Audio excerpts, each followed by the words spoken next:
ఓం శ్రీ మహాగణాధిపతయే నమః. శ్రీ మహాసరస్వత్యే నమః. ఓం శ్రీ గురుభ్యో నమః. ఓం గురు బ్రహ్మ గురుర్విష్ణు గురుర్దేవో మహేశ్వరః. గురు సాక్షాత్ పరబ్రహ్మ తస్మై శ్రీ గురవే నమః. శ్రీ గురుస్వరూపిణ్యై శ్రీ మహాకాళీ మహాలక్ష్మి మహాసరస్వతి స్వరూపిణి దుర్గాంబికాయే నమో నమః. ఓం హయగ్రీవాయ నమః. ఓం శ్రీ మేధాదక్షిణామూర్తయే నమః. శ్రీ గురు దత్తాత్రేయాయ నమః. గురవే సర్వలోకానాం విషజే భవరోగిణాం నిధయే సర్వవిద్యానాం శ్రీ దక్షిణామూర్తయే నమో నమః. శ్రీ దక్షిణామూర్తి వారికి అట్లాగే గురు సమానులైనటువంటి పీఠాధిపతులకి అందరికీ కూడా పాదాభివందనం చేస్తూ పాదాలకి నమస్కారం చేస్తూ ఆషాఢమాసంలో వచ్చేటటువంటి ఈ నెల అనగా జూలై 10వ తేదీన గురువారం రోజున గురు పౌర్ణమి, వ్యాస పౌర్ణమి. ఈ రోజున చాలా విశేషమైనటువంటి శుభదినము. ఎందుకంటే అన్నిటికన్నా మానవునికి కావలసింది మేధస్సు, దానితో జ్ఞానము.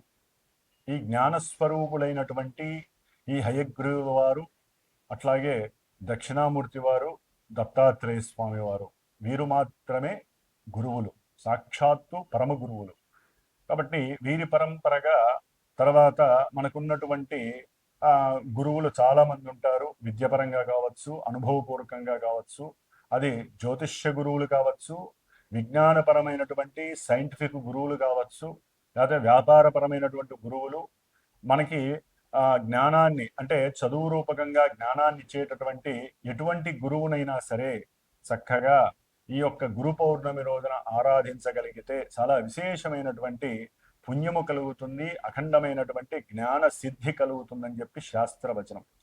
కాబట్టి అందరూ కూడా ఈ ఆషాఢ మాసంలో వచ్చేటటువంటి జూలై 10వ తేదీన గురు పౌర్ణమి రోజున మీ మనసుకి నచ్చినటువంటి గురువులకి పాదాభివందనం చేసుకొని వారికి కాస్త వస్త్రదానం చేయవచ్చు, లేదా ఫలదానమైనా చేయవచ్చు. అన్నిటికన్నా అందరికీ ముఖ్యము తండ్రి. తండ్రే మొదటి గురువు, పరమ గురువు. కాబట్టి అవకాశం ఉన్నవాళ్ళు, తల్లిదండ్రుల దగ్గరగా ఉన్నటువంటి వారు తండ్రికి పాద నమస్కారం చేసుకుంటే అందరి గురువులు ఆయనతో సమానం అన్నమాట. కాబట్టి జీవపుత్రుడు ఆయనే జీవాన్ని ఇస్తాడు. కాబట్టి స్త్రీలైనా పురుషులైనా సరే తండ్రికి తల్లికి నమస్కారం చేసుకుని ఆ రోజున వారి ఆశీర్వచనం తీసుకున్నట్లే అందరి గురువుల యొక్క ఆశీర్వచనం మీకు లభిస్తాయి. ఆ తర్వాత దేవాలయాలకు వెళ్ళటం, ఆ దేవాలయాల్లో చక్కగా మనకి కావలసినటువంటి ఆ గురువు పరంపరలో ఉన్నటువంటి దక్షిణామూర్తి వారి గుడి కానివ్వండి, లేకపోతే దత్తాత్రేయుడి గురువు కానివ్వండి, వీళ్ళకి ఎవరికైనా నమస్కారం చేసుకోండి. వారికి సంబంధించినటువంటి శ్లోకాలు, స్తోత్రాలు ఉంటాయి, మంత్రాలు కాదు. వాటిల్ని చక్కగా ఒక 108 సార్లు కనుక జపం ఆచరించినట్లయితే శుభాన్ని కలుగజేస్తుంది. ఆ తదుపరి మరి మనము ప్రతి నెల మాసము కూడా అంతరిక్షంలో అన్ని గ్రహాలని, ముఖ్యంగా మన యొక్క భూమిని తన యొక్క ఆకర్షణ శక్తి చేత, బలము చేత తన చుట్టూ పరిభ్రమణం చేయించుకుంటూ ఉన్నటువంటి సూర్య భగవానుడి యొక్క సంక్రమణం యొక్క వేడుక. మరి మనకున్నటువంటి 2 ఆయనాలలో ఉత్తరాయణ పుణ్యకాలంలో 6 నెలలు మన యొక్క జీవితాన్ని గడుపుతూ వచ్చాం. ఇప్పుడు కర్కాటక రాశిలోకి ఈ యొక్క సూర్య భగవానుడు, సూర్యనారాయణ మూర్తి మనకి జూలై 16వ తేదీన మధ్యాహ్నం 3 గంటల ప్రాంతంలో చక్కగా స్వామివారు కర్కాటక రాశిలోకి అడుగు పెడుతున్నారు. మరి ఈ కర్కాటక రాశిలోకి ఈ యొక్క సూర్యుడు సంక్రమించినటువంటి సమయాన్ని మన శాస్త్రరీత్యా కనుక గమనించినట్లయితే దీనిని దక్షిణాయన పుణ్యకాలము అంటారు. అదే మకర రాశిలో కనుక సూర్యుడు ప్రవేశించినట్లయితే అది జనవరి 16, 14 తేదీల్లో వస్తుంది. దాన్ని ఉత్తరాయణ పుణ్యకాలం అంటారు. అది దేవతా కార్యక్రమాలకి, దేవతా ప్రతిష్టలకి, గృహప్రవేశాలకి, వివాహాలకి, ఉపనయనాలకి, ముఖ్యంగా ఉపనయన సంస్కారాలకి చాలా విశేషమైనటువంటి రోజులు ఈ యొక్క ఉత్తరాయణ పుణ్యకాలము. అయితే ఈ దక్షిణాయన పుణ్యకాలంలో అటు విష్ణుమూర్తి, ఇటు పరమశివుడు ఇరువురు కూడా ధ్యాన యోగంలో ఉంటూ ఉంటారు ఒక 4 నెలల కాలం. దాన్నే మనము చాతుర్మాస్య వ్రత దీక్ష అంటారు. అంటే భూలోకంలో కొంతమంది గురువులు మానవులు కూడా ప్రశాంతత కోసం జీవన్ముక్తి కోసమని ఈ చాతుర్మాస్య వ్రత దీక్షని పొంది చక్కగా ఆ యొక్క విష్ణు పరంపర శివ పరంపర దీక్షలో చక్కగా వారి యొక్క జీవితాన్ని గడుపుతూ ఉంటారు. అది ఎవరి అభిప్రాయం, ఎవరి ఇష్టాన్ని బట్టి వారు చేసుకోవచ్చు.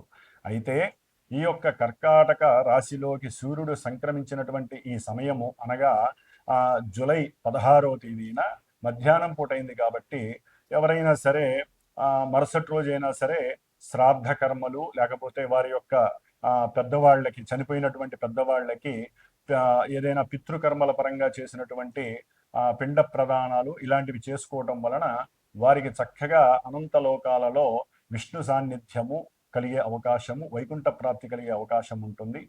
అట్లాగే ఈ యొక్క కర్కాటక రాశిలోకి సూర్యుడు ప్రవేశించినటువంటి రోజు నుంచి 6 నెలల కాలము దక్షిణాయన పుణ్యకాలం ఉంటుంది. ఈ దక్షిణాయనంలోనే మనకి చక్కగా మానవుడు మోక్షాన్ని పొందటానికి, జ్ఞానాన్ని ఆర్జించటానికి కావలసినటువంటి అమితమైనటువంటి జ్ఞాన సంపద పూజల ద్వారా, వ్రతాల ద్వారా, హోమాల ద్వారా, ఎన్నో రకాలైనటువంటి దైవ పూజల ద్వారా చేసుకునే అదృష్టము కలిగే అవకాశం ఉంటుంది. కాబట్టి ఈ యొక్క ఈ యొక్క కర్కాటక రాశిలో ఉన్నటువంటి సూర్యుడు ప్రవేశించిన తర్వాత 6 నెలల కాలము కూడా చక్కగా మానవులందరూ కూడా మనకు వచ్చేటటువంటి గణపతి నవరాత్రుల దగ్గర నుంచి అన్నీ కూడా దైవానికి సంబంధించినటువంటి కార్యక్రమాలు. ఎందుకంటే ఇక్కడ వర్షాకాలము, శీతాకాలం అనేది మానవుని యొక్క ఆరోగ్యం పైన ప్రభావం చూపిస్తుంది కాబట్టి దైవానికి సంబంధించినటువంటి ఆరాధనలు, స్తోత్ర పారాయణలు, అర్చనలు చేయటం ద్వారా చక్కటి ఆరోగ్యము, మనఃప్రశాంతత, కార్యసిద్ధి కలిగి జ్ఞానానికి, మోక్షానికి కూడా కలగడానికి అవకాశం ఉంటుంది. కాబట్టి మనకి ఈ యొక్క జూలై 16వ తేదీ నుండి ఆగస్టు 17వ తేదీ వరకు కూడా సూర్యుడు కర్కాటక రాశిలోకి ప్రవేశించే సమయంలో, ప్రవేశించిన రోజు నుంచి ఈ నెల కాలము కూడా మేషాది మీనరాశి పర్యంతం ఉన్నటువంటి 12 రాశుల వారికి, అట్లాగే ఆ రాశుల్లో ఉన్నటువంటి నక్షత్రాలు 27 నక్షత్రాల వారికి, అవి ఈ రెండు తెలియనటువంటి నామ నక్షత్ర జాతకులకి ఏ విధంగా ఉంటుందో తెలుసుకునే ప్రయత్నంలో ముఖ్యంగా వినేటటువంటి శ్రోతలు ఒకటి గుర్తుంచుకోవాలి. ఏదైనా సరే ప్రస్తుత కాలంలో గోచారంలో గ్రహాలు ఆకాశంలో ఈ రాశుల్లో ఈ నక్షత్రాలలో సంచరించే సమయంలో ప్రపంచంతో పాటుగా, అంతరిక్షంతో పాటుగా మానవుల మీద కూడా ఆ ప్రభావాన్ని చూపిస్తుందని మాత్రమే అర్థం చేసుకోండి. జన్మజాతకంలో ఉన్నటువంటి ఆ గ్రహాల యొక్క స్థితిగతులు, అట్లాగే అంతర్దశల రీత్యా వారికి జరిగేటటువంటి ఈవెంట్స్ ప్రెజెంట్ గోచారంలో గ్రహస్థితులు ఏ విధంగా నిర్ణయిస్తాయో మాత్రమే తెలియజేస్తుంది. కానీ చాలామందికి తెలియక ఈ యొక్క రాశి లేకపోతే నాది నక్షత్రము మరి మాకు చెప్పినవి జరగట్లేదు, లేకపోతే మీరు చెప్పినట్టుగా మాకు నెగిటివ్ జరగట్లేదు, పాజిటివ్ జరుగుతోంది, పాజిటివ్ జరగట్లేదు, నెగిటివ్ జరుగుతుంది అంటున్నారు. ఇది ఎక్కడా కూడా వారికి సంబంధం ఉండదు. జస్ట్ ఆ యొక్క కిరణాలు వారి మీద పడి కొంతవరకు ప్రభావాన్ని చూపిస్తాయే తప్ప ప్రత్యేకించి మొత్తము కూడా మేము చెప్పిన విధంగానే జరుగుతుంది అని ఎక్కడా కూడా శాస్త్ర నిర్ణయం లేదు. గోచార ఫలితాలు అంటే జస్ట్ మనం జాగ్రత్త పడడానికి ఈ నెలలో ఈ గ్రహాలు ఇక్కడ ఉన్నాయి కాబట్టి పాపగ్రహాలు ఈ విధంగా పాపస్థానాలలో ఉంటే మనం దానాలు, ధర్మాదులు, జపాలు, లేకపోతే అవతల వాళ్ళకి ఏదైనా దాన ధర్మాదుల రూపంలో లేకపోతే స్తోత్రాలు, శ్లోకాలు, పూజలు చేయించుకోవడం ద్వారా కొంత ఉపశమనం మాత్రమే లభిస్తుంది. ఇది గుర్తుంచుకొని ఈ యొక్క రాశి ఫలితాలను విని ధైర్యాన్ని తెచ్చుకొని ఏ విధంగా ఉండాలో ఆలోచించే మార్గమే ఈ యొక్క గోచార ఫలితాలు మాత్రమే. కాబట్టి మరి ఇక మేషరాశి నుంచి మీనరాశి వరకు ఏ విధంగా ఈ యొక్క కర్కాటక రాశిలో ఉన్నటువంటి సూర్య భగవానుడు అట్లాగే కుజుడు మనకి మారుతున్నాడు. దాదాపుగా ఒక 45 రోజులు బట్టి కుజ భగవానుడు మరి ఈ రేపు జూలై 28వ తేదీ వరకు కూడా సింహరాశిలో ఉండి 28వ తేదీ నుండి కన్యా రాశిలోకి మారుతున్నాడు ఈ కుజ భగవానుడు. అట్లాగే మనకి బుధుడు, ఈ యొక్క బుధుడు మనకి జూలై 18వ తేదీన ఉన్నటువంటి ఆశ్లేష నక్షత్రంలో ఉండి కర్కాటక రాశిలో వక్రత్వం చెందుతున్నాడు దాదాపుగా ఆగస్టు 11వ తేదీ వరకు కూడా. కాబట్టి ఆయన ఇచ్చే ఫలితాల్లో కొంత తారతమ్యం కలిగే అవకాశం ఉంటుంది. అట్లాగే ముఖ్యంగా మనకి ఉన్నటువంటి మాస ఫలితాల్లో శుక్రుడు కూడా ఈ శుక్రుడు చక్కగా ప్రస్తుతానికి తన యొక్క స్వక్షేత్రమైనటువంటి వృషభ రాశిలో ఉంటూ ఎంతో ఆనందాన్ని పంచుతున్నాడు. ఈ నెల అంటే జూలై 26వ తేదీ నుండి ఆగస్టు 21వ తేదీ వరకు కూడా మిత్రక్షేత్రమైనటువంటి మిథున రాశిలోకి మారతాడు. కాబట్టి ఈ యొక్క 17వ తేదీ ఆగస్టు వరకు కూడా కొన్ని గ్రహాల యొక్క మార్పుల వలన కూడా ఎన్నో రకాలైనటువంటి సంస్కారాలు జరిగే అవకాశం ఉంటుంది. అవన్నీ కూడా చక్కగా తెలుసుకొని జాగ్రత్తలు వహించుదాం అని చెప్పే ఆలోచనతో మరి ఇప్పుడు మన యొక్క ద్వాదశ రాశుల యొక్క ఫలితాలను ప్రారంభం చేద్దాం. మేషరాశి. మేషరాశి నుండి కూడా 4వ స్థానంలో సౌఖ్య స్థానంలో ఉన్నటువంటి సూర్య భగవానుడు, అలాగే 3వ స్థానంలో ఉన్నటువంటి ధనకారకుడైనటువంటి గురుడు, 5వ స్థానంలో ఉన్నటువంటి కుజకేతువుల యొక్క ప్రభావము, 12వ స్థానంలో ఉన్నటువంటి శని యొక్క ప్రభావము చాలా వరకు కూడా మేషరాశి వారికి కార్య విఘ్నాలని, ఆటంకాలని, ఎన్నో రకాలైనటువంటి సమస్యలని కలుగచేస్తూ ఈ యొక్క సంక్రమణం జరగటం ద్వారా, దక్షిణాయన పుణ్యకాల సంక్రమణం ద్వారా సూర్య భగవానుడు సుఖ సౌఖ్యకరమైనటువంటి కర్కాటక రాశిలో ఉన్న ఆ యొక్క సమయం, ఈ నెల రోజులు కూడా ఎన్నో రకాలైనటువంటి కార్య ఆటంకాలని, అట్లాగే ఎవరైనా సరే ఉద్యోగస్తులు గనక ఉన్నట్లయితే వారి ఉద్యోగంలో కొంత మార్పులు చేర్పులు జరిగి కొంత ఉల్లాసాన్ని కలుగజేసే అవకాశాలు కూడా ఉంటాయి. అయితే సరైనటువంటి సమయానికి భోజనము లేకపోవటం వలన జీర్ణక్రియల జీర్ణాశయంలో కొంత అనారోగ్య స్థితి, మార్పులు చేర్పుల వలన కూడా వీరు ఇబ్బంది పడే అవకాశం కలుగుతుంది.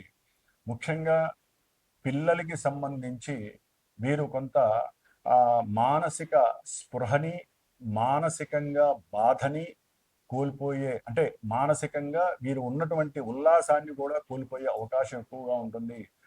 పిల్లల యొక్క ప్రవర్తన, వారి యొక్క చదువు గురించి వీరి యొక్క ఆలోచన పరిపరి విధాలుగా వెళ్ళి మానసిక బాధ వలన కొంత ధన వ్యయము కలిగే అవకాశం కూడా ఉంటుంది. అట్లాగే మేషరాశి వారికి ద్వితీయంలో ఉన్నటువంటి శుక్రుడు వలన చాలా ఆనందకరమైనటువంటి, ఉత్సాహకరమైనటువంటి విందు వినోదాల యొక్క కార్యక్రమాలలో పాల్గొనడం, భార్యాభర్తల మధ్య సముచితమైనటువంటి సమాలోచన, కొన్ని ఆలోచనలు రావటం ద్వారా కుటుంబంలో ఆర్థిక ధనవృద్ధి ఏ విధంగా కలుగ చేసుకోవాలి, ఎలా పెంచుకోవాలి ధనవృద్ధి అనేటటువంటి ఆలోచనలు నిత్య పరంపరగా సాగటం వలన గృహంలో కాస్త వైవిధ్యకరమైనటువంటి సుఖ సంతోషాదులు కలగడానికి అవకాశం ఉంటుంది. కష్టమైనప్పటికీ ఆర్థికంగా కుటుంబంలో భార్యకి లేదా భార్య భర్తకి తనకున్నటువంటి వ్యాపార ఉద్యోగ స్థితుల్లో కొన్ని మార్పులు చేర్పులు జరగడం ద్వారా, ఉద్యోగంలో కొంత ఎదుగుదల రావడం ద్వారా, ప్రమోషన్స్ రావటం ద్వారా వీరికి ఉన్నటువంటి ధనంలో కొంత వెచ్చించి గృహంలో వెండి బంగారపు వస్తువుల్ని కొనటము, ఆనందాన్ని చక్కగా అందరూ కూడా అనుభవించటము, కుటుంబంలో సౌఖ్యాభివృద్ధి కలగటం అనేది జరుగుతుంది. ఒక్కొక్కసారి అనుకోకుండానే వీరికి ఆకస్మికంగా మంచి మృష్టాన్న భోజన ప్రాప్తి కూడా కలగటానికి అవకాశాలు మెండుగా ఉన్నాయి. సోదరులతో కనుక మీ మేషరాశి వారు సరైనటువంటి జ్ఞానముతో మాట్లాడకపోయినట్లయితే కనుక గృహంలో తల్లికి ఎదురు చెప్పినా, తల్లి మాట వినకపోయినా వీరికి కొన్ని అవరోధాలు, రావాల్సినటువంటి ఆస్తిపాస్తుల విషయంలో ఎన్నో విఘాతాలు, ఇబ్బందులు కలిగే అవకాశం కూడా ఉంటుంది. ఈ నెల 28వ తేదీ తర్వాత మరి కుజుడు 6వ స్థానము కన్యారాశిలోకి రావటం ద్వారా అఖండమైనటువంటి శత్రు పరాజయము, అంటే శత్రువులు నివృత్తి అవుతారు. ఏదైనా రుణబాధలు గనక ఉన్నట్లయితే వీరికి అవన్నీ కూడా ఆకస్మికంగా ఉద్యోగంలో కలిగేటటువంటి మార్పులు చేర్పుల వలన చక్కటి ఆదాయము పెరిగి వీరికి ఉన్నటువంటి రుణ బాధలు కూడా తొలగే అవకాశాలు ఎక్కువగా ఉంటాయి. శత్రుత్వంతో ఉన్నటువంటి వారు కొంత మిత్రత్వానికి వీరితో మాట కలిపే అవకాశము కూడా ఉండటానికి అవకాశం ఉంటుంది. అయితే బంధువులతో కొంత మాట విభేదములు కలగటము, వారి ద్వారా కొంత వీరికి లేనిపోని గొడవలు రావటము జరిగే అవకాశాలు కూడా ఉంటాయి కాబట్టి కొంత జాగ్రత్త వహించడం చాలా ఉత్తమం అని చెప్పి అనుకోవాలి. అట్లాగే 4వ స్థానంలో ఉన్నటువంటి బుధుడు వక్రించడం ద్వారా వీరి యొక్క ప్రయాణపు విషయాలలో కొన్ని అవరోధాలు కలగటం, ధన నష్టం కలగటం, లేకపోతే అయిన వాళ్ళు మేనమామలు కావచ్చు, మేనత్తులు కావచ్చు, ఆకస్మికంగా పరిచయమైనటువంటి నూతన వ్యక్తులతో ఏదో రకమైనటువంటి మానసిక స్పర్ధలు కలిగి అది గృహంలో కలతలని కలవజేయడానికి అవకాశం కూడా ఎక్కువగా ఉంటుంది. దాని ద్వారా వారి యొక్క బుద్ధి విచక్షణ రాహిత్యం కలిగి చేసేటటువంటి ఉద్యోగం పైన దీని యొక్క ఎఫెక్షన్ ఎక్కువగా పడుతుంది. దాని ద్వారా ఉద్యోగంలో కొన్ని మార్పులు చేర్పులు జరిగే అవకాశం కూడా ఉంటుంది. అట్లాగే శని యొక్క వక్రత్వం వలన జూలై 13 నుంచి కూడా మేషరాశి వారికి ఏలినాడి శని ప్రభావం ఉన్నప్పటికీ కూడా శని యొక్క స్థితి దృష్టిలో మార్పు వలన ఆలస్యం అవుతున్నటువంటి కొన్ని ఆటంకాలు కలుగుతున్నటువంటి కొన్ని కార్యక్రమాలు, రావాల్సినటువంటి బాకీలు, ధనము కానివ్వండి, కొంతవరకు ముందుకు జరిగి మీకు లభించటానికి అవకాశం ఎక్కువగా ఉంటుంది. అట్లాగే అనుకున్న కార్యాలలో మీ యొక్క స్నేహితులు కానీ, లేకపోతే ఇంట్లో పెద్దన్నలతో కానీ, అక్కయ్యలు కానీ, వారి యొక్క సహాయ సహకారాలు కొంత మీకు ఆర్థికంగా పెట్టుబడి రూపకంగా దొరికి మీరు అనుకున్న కొన్ని కార్యక్రమాలకి, ధన కార్యక్రమాలకి శ్రీకారం చుట్టే అవకాశం కూడా లభిస్తుంది. కాబట్టి ఏదేమైనప్పటికీ కూడా ఉన్నతమైనటువంటి చదువులు చదివేటటువంటి వారు కానీ, మామూలు నార్మల్గా చదువుకునేటటువంటి విద్యార్థులకి కొంత సంప్రాప్తి అంటే మేధాశక్తి అనేది రవిబలం వలన తగ్గే అవకాశం ఉంటుంది. కాబట్టి వీరు విష్ణు సహస్రనామ పారాయణ చేయడం ద్వారా, లేదా నిత్యము సూర్యుడికి ఒక రాగి గ్లాసులో నీటిని వదలటం ద్వారా, అర్ఘ్యం వదలటం ద్వారా కొంత విద్యలో మెలకువలు తెలుసుకునేటటువంటి అవకాశం కూడా లభించే అవకాశం ఉంటుంది. కాబట్టి ముఖ్యంగా మేషరాశి వారు సూర్యుడికి సంబంధించినటువంటి ఆరాధన, లేకపోతే సూర్యుడికి సంబంధించినటువంటి అర్ఘ్యము జల రూపంలో వదలడం ద్వారా వీరికి ఉన్నతమైనటువంటి జ్ఞానసిద్ధి కలిగే అవకాశం ఉంటుంది. ఈ కలిసి వచ్చేటటువంటి ఈ యొక్క శుక్రుడు, శని రాహువుల యొక్క వక్రించిన శని రాహువుల యొక్క అనుగ్రహము వీరి యొక్క ఆర్థిక వ్యవహారాల యందు కాస్త వృద్ధిని కలుగజేయడానికి అవకాశము ఈ నెల రోజులు కూడా చక్కగా ఉంది. కొంతమంది శత్రువులు దూరం అవుతారు. రోగ రుణాలు కూడా కొంతవరకు ఒక స్థాయిని దాటి వెళ్లకుండా తటస్థంగా ఉండటానికి అవకాశం ఉంటుంది. ఏదేమైనప్పటికీ సుబ్రహ్మణ్య కరావలంబ స్తోత్రాన్ని చదవడం ద్వారా, మరి కుజుడు 6వ స్థానంలో ఉండటం, మేషం నుంచి కన్యారాశి 6వ స్థానం రోగస్థానం కాబట్టి ఎంత రోగ నిరోధక శక్తి ఉన్నా పాపగ్రహం అక్కడ ఉండటం ద్వారా కొంత ఇబ్బందులు కలగడానికి అవకాశం ఉంటుంది. కాబట్టి సుబ్రహ్మణ్య స్తోత్రాన్ని చదవడం ద్వారా మీకు వచ్చేటటువంటి ఇబ్బందులు తొలగిపోయే అవకాశం ఉంటుంది. ఏంటంటే అలాగే జూలై 13వ తేదీ నుండి కూడా నవంబర్ 28వ తేదీ వరకు కూడా శని మహానుభావుడు మీనరాశిలో తన యొక్క సొంత నక్షత్రంలో ఉంటూ ఆయన వక్రత్వాన్ని పొందుతున్నాడు. ఈ వక్రత్వం వలన కొన్ని రాశుల వారికి జరిగేటటువంటి కొన్ని అనర్థాలు, ఇబ్బందులు తొలగిపోయి కొంతవరకు ఆయన యొక్క స్థానస్థితి దృష్టులు తొలగటం ద్వారా వారికి శుభాలు కలగడానికి అవకాశం ఉంటుంది. శుభాలు కలుగుతున్న కొన్ని రాశుల వారికి ఆయన యొక్క వక్ర దృష్టి, వక్రగ్రహ స్థితి వలన కొన్ని ఇబ్బందులు కలగడానికి కూడా ఆస్కారాలు ఉండే అవకాశాలు ఉన్నాయి. కాబట్టి జూలై 13వ తేదీ నుండి శనిగ్రహ వక్రత్వం, పాపగ్రహ వక్రత్వం కొంత అటు ప్రపంచానికి, అట్లాగే కొంతమంది రాశులకి కూడా కొన్ని ఇబ్బందులని, విపత్తులని, అనర్థాలని కలుగజేయడానికి అవకాశాలు ఉన్నాయి. ముఖ్యంగా ఈ శని మహానుభావుడు జూలై 28 నుండి దాదాపుగా మనకి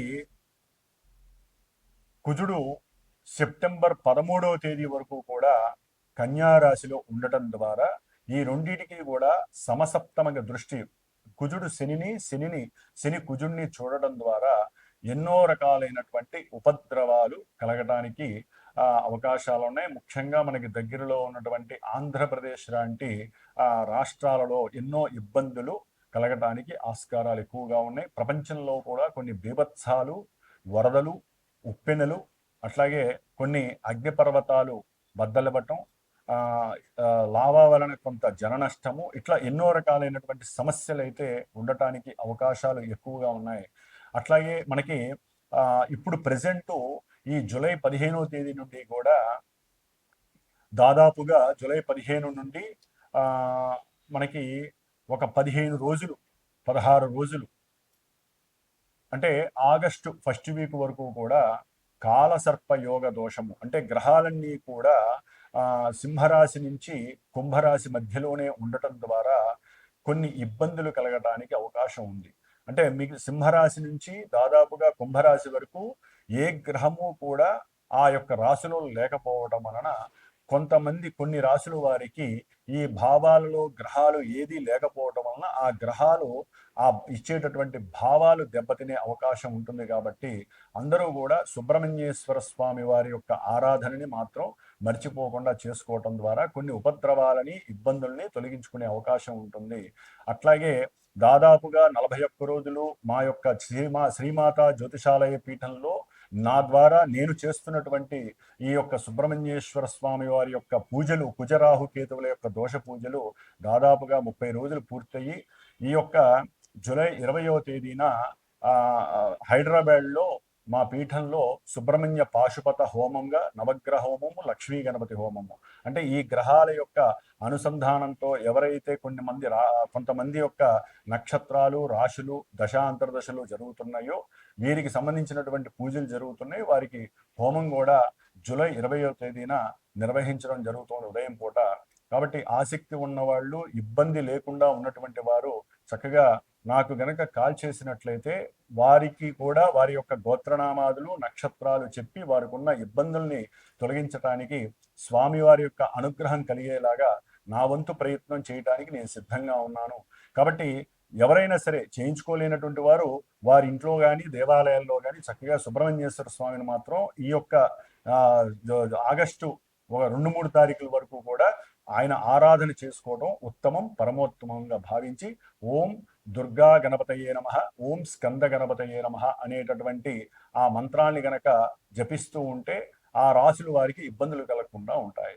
పూర్వము ఒక 30 డేస్ ముందు మనం చెప్పుకున్నటువంటి కొన్ని రాశుల వారు అనగా మేషము, అట్లాగే వృషభము, కర్కాటకము, సింహము, కన్య, వృశ్చికము, మకరము, కుంభము ఈ రాశుల వారు, అట్లాగే కుజ మహర్దశ, కేతు రాహు అంతర్దశలు మహర్దశలు జరుగుతున్నవాడు, కుజ నక్షత్రాలైనటువంటి మృగశిర, అట్లాగే మృగశిర, చిత్త, ధనిష్ట నక్షత్ర జాతకులు, ఆరుద్ర, స్వాతి, శతభిష రాహుగ్రహ నక్షత్ర జాతకులు, అశ్విని, మఖ, మూల కేతు నక్షత్ర జాతకులు వీరందరికీ కూడా కుజ రాహు కేతువుల యొక్క సంయోగము, సమ్మేళనం వలన కాలసర్ప యోగ దోషాలు, కుజదోషాలు, ఎన్నో వివాహ